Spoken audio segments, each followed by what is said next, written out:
Hi అండి. మీకు ఈరోజు ఈ గంతతోటి కారపూస ఎలా చేయాలో చూపిస్తాను రండి. జస్ట్ ఇలా స్విచ్ నొక్కితే ఆన్ అవుతుందండి.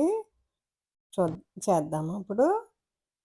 మనం ఫస్టు శనగపిండి తీసుకొని బాగా జల్లించేసుకుందామండి. ఏమి మురలయి లేకుండా జల్లించేసుకోవాలండి. తర్వాత పచ్చిమిరపకాయలు తీసుకొని, మురుకులు తీసుకొని శుభ్రంగా కడిగేసుకునండి. మిక్సీలో ముక్కలు చేసుకొని ఏసేసుకోండి. కొంచెం సాల్ట్ కూడా ఎయండి. ఏసి మెత్తగా రుబ్బేసుకోండి.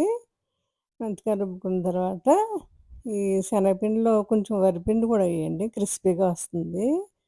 తర్వాత సాల్ట్ కూడా కొంచెం వేసుకునండి. ఈ మిరపకాయ మిక్స్ చేసాం కదండీ! అది శుభ్రంగా వడకట్టండి.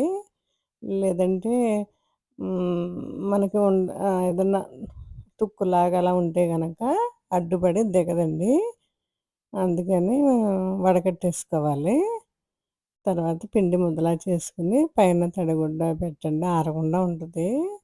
ఒక బాణీ తీసుకొని నూనె పోసుకొనండి రెడీగా పెట్టుకోండి. ఇదిగోండి గన్‌కి ఫ్రంట్ ఇలాగా గొట్టం ఉంటది. అది ఓపెన్ చేస్తే దాంట్లో ఇలాగా మనకి ఏ మోడల్ కావాలంటే ఇప్పుడు కారపూస కాబట్టి కారపూసది చక్రం పెట్టేసుకునండి. బిగించేసుకున్నాం.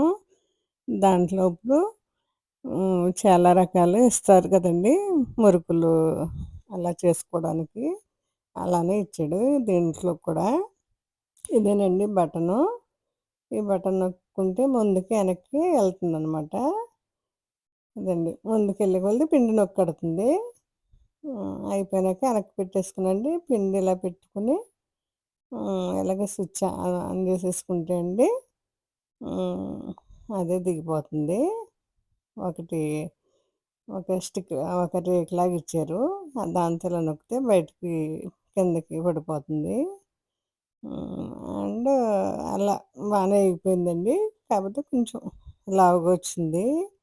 ఇది కొంచెం లావుది పెట్టాననమాట నేను. బావుందండి.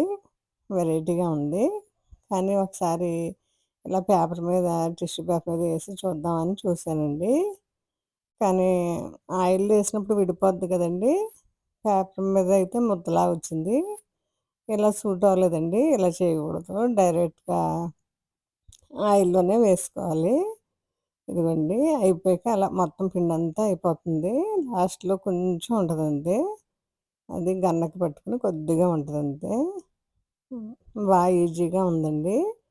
చూడండి మీరే బటన్ ఆన్ చేశాను. మళ్ళీ ఆఫ్ చేసేసానండి.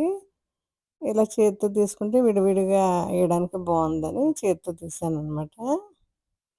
బానే వచ్చిందండి.